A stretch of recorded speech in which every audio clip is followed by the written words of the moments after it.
ở đằng tôi nam ai em bưng tí đâu là chiếc lối bông xe lán xe hay lán đằng xe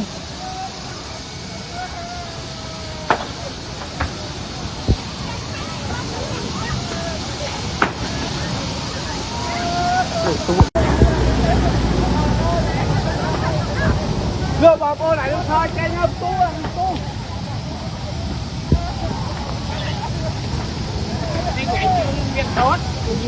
bông đã rột máu mình nói cho em bông miền đông nè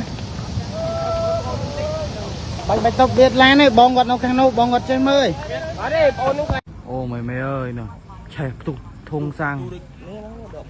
mấy nhỉ hơi che đó te kia đi con lục ghé thiệt ghé đi sang te con lụa ghé đấy là phải lụa che thùng phải thùng sang mà dương anh đâu đang đây bông còn hai ca đây bông cho mình nước mà vậy mà ở đấy bông ở miền mình lên đấy này trời ạ hả nè này phơi piang phơi mày